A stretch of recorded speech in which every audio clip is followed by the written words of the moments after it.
What is up, you guys? Today is an exciting day because we are doing the clutch in the 135. If you watched the end of the last video, you'll saw that I showed this XClutch that I got for it. It's a twin disc ceramic clutch. Comes with all the goodies, flywheel bolts, ball bearing, alignment tool. This is like a nice heavy duty alignment tool, not a plastic one. And a pilot bearing. So it pretty much comes with everything you need to do the clutch job itself. I also got some transmission fluid here. I've heard good things about this Royal Purple Synchro Max, so I'm going to give this stuff a shot. I believe this is what Gassan's using in his 9-second 135. So if they're doing that with the stock trans, I think that'll be good enough for my car. So we're gonna start getting the existing transmission out and get that new clutch in. So the first step, if you guys are doing this yourself, is to loosen this back half of a heat shield. We're having to take down this custom exhaust I have just so we can get this out so that we can, I don't know if you guys can see up in there. Yeah, it's too dark without light, but the drive shaft is right up here. It goes back that way, and there you go. We gotta take basically those bolts off there so that we can eventually start working at getting this transmission down.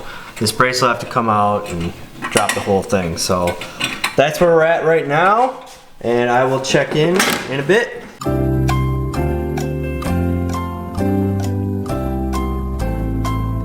Just got the heat shield out. I have the RTD shifter, so it's a little bit easier, but pop the pin out there so the shifter's disconnected. And now we're gonna take these Guibo bolts off.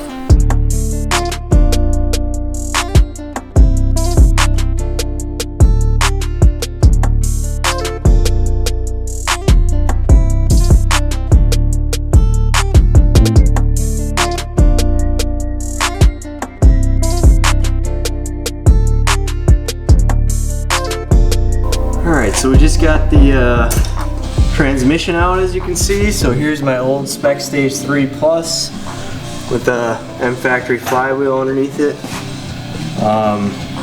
Came apart pretty easy. Sorry that this isn't like a DIY tutorial, more of just a watch us do this piece by piece type of thing, but pretty straightforward. My buddy's doing all the heavy lifting.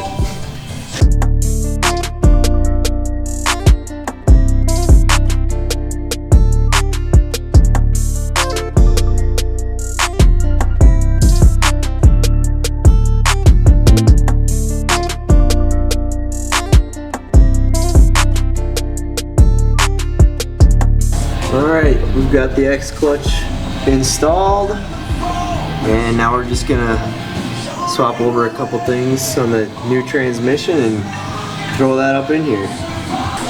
Yeah, I don't know if I mentioned that I got a new transmission. There's nothing wrong with the one that was in the car essentially, but I was having some first to second gear shifting issues that I just want to try and see if a new used transmission, it's got low miles on it, fixes. So since I had to take it off anyways to do the clutch,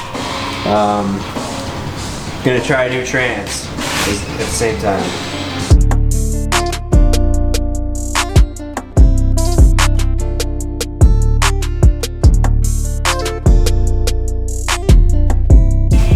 Back to looking like a regular car. It's been a long day, but bolting this exhaust back up, and we should be able to test out the new clutch. Several days later. So it's been a few days since we've installed the clutch. I'm starting to rack up the miles on it, but I want to show you guys this clutch. I'm sure I'm going to get a bunch of questions about how it sounds, how it feels, all that sort of thing, so I want to give you guys my impression on it. So let me go ahead and start the car up here. Oh yeah. So, some of you might have heard that already. That chattering. might be hard to hear over the exhaust in the back. But another thing is I'm gonna push the clutch in and just listen.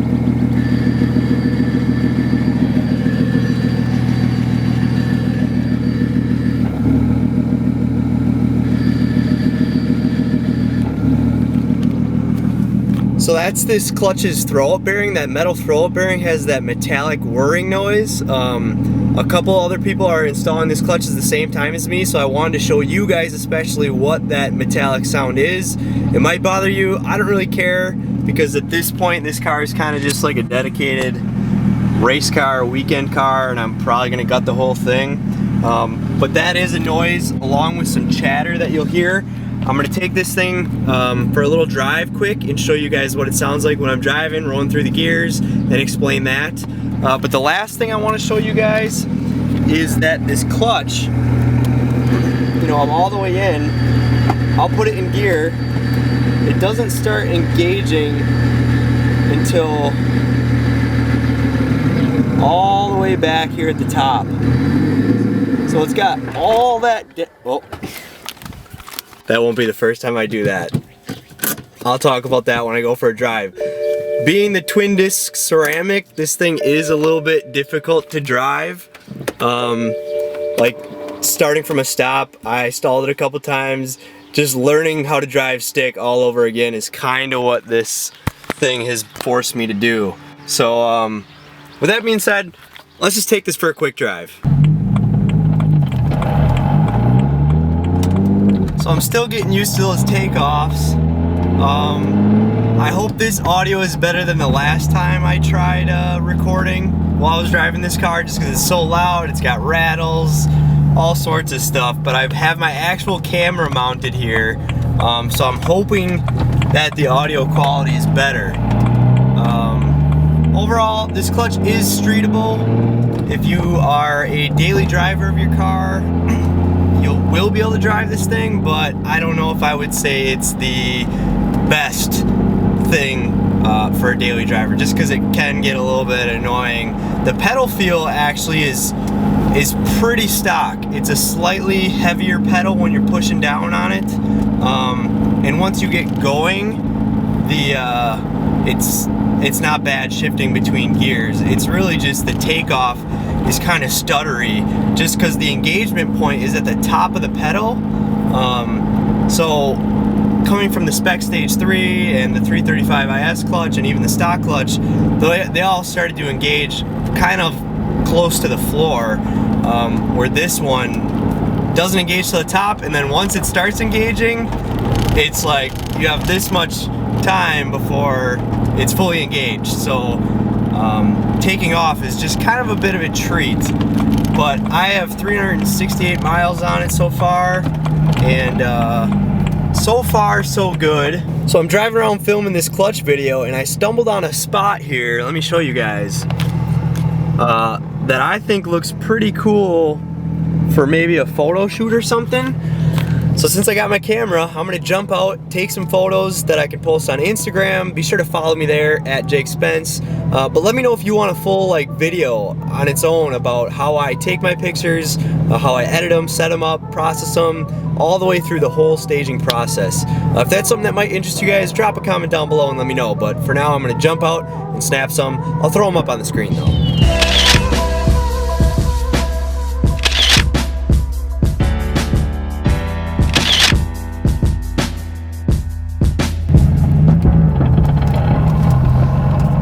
So anyways, just got done with those photos, and I'm still breaking this clutch in. So apparently it eases up once you get closer to 500 miles. I'm at 370, so I have 130 to go.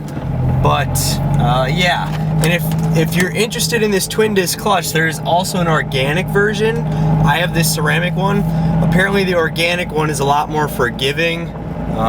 If you street drive this clutch a lot, apparently it's just a little bit easier to take off and kind of that sort of thing, where the ceramic is literally almost on off.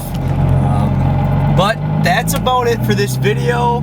I'm gonna break this clutch in, and sometime in the near future have more video of me really just reefing on this thing at high power.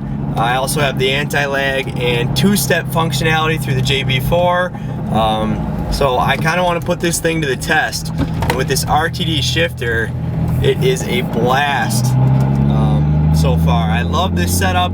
It feels like a race car. But until the next one, keep watching. Throw me a like if you like this video. Be sure to comment down below. Subscribe. Awesome content coming soon. I appreciate you guys. Peace.